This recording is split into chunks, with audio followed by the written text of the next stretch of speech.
Good morning.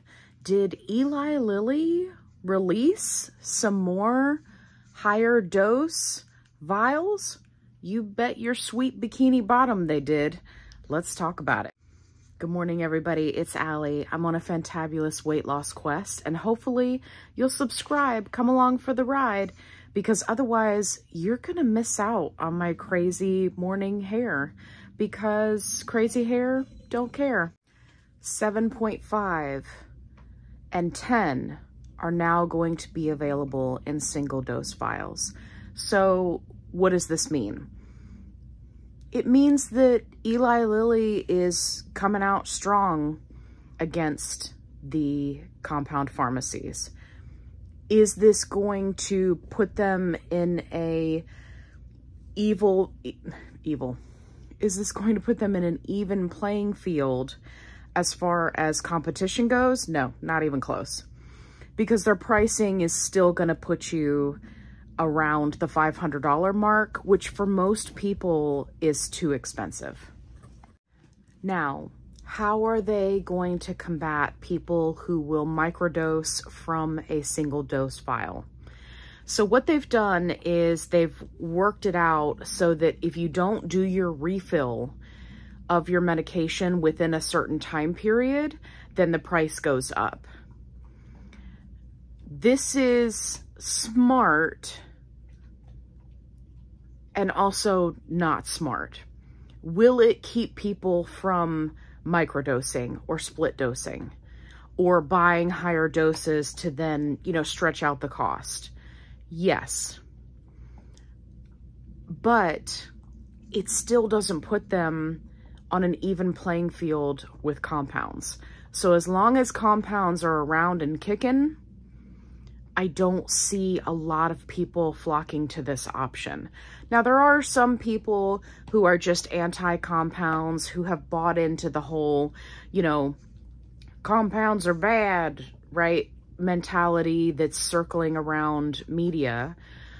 But that type of pharmaceutical propaganda is not going to affect everyone, right? That's a very small group of people. So for the most part, I foresee that people are going to stay with compounds for as long as they can. And while this is certainly an improvement and a step in the right direction, I just don't see it leveling the playing field. Now, I think that their thought process is, oh, we're going to get compounds knocked out, and then, now we're offering more dose options, and so that's going to bring in all of those people. But you have to understand that for families, at least in the United States currently, the difference between doing something like Mochi for $274 a month, which is the total price for compound tirzepatide at any dose, right? $274. And then jumping that all the way up to $500, right?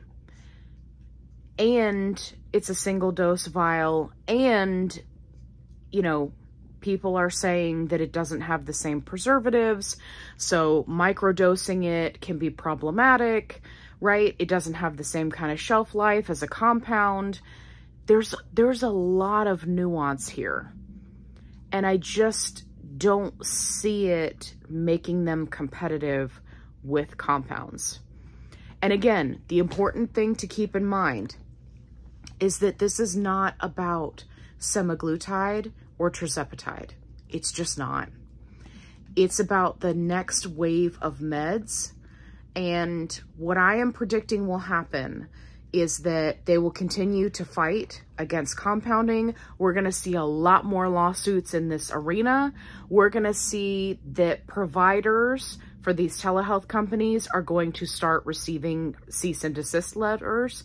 We're going to start seeing that they're going to make an example out of a few smaller type clinics or a few specific telehealth companies or a few smaller weight loss clinics, right? They're going to sue them. The media is going to report about it, and they're going to use that as a scare tactic for everybody else. So that's what I predict is going to happen. Because you got to remember, these meds that are coming down the pike, CagriSema, retatrutide, right? They are the next level of GLP-1s.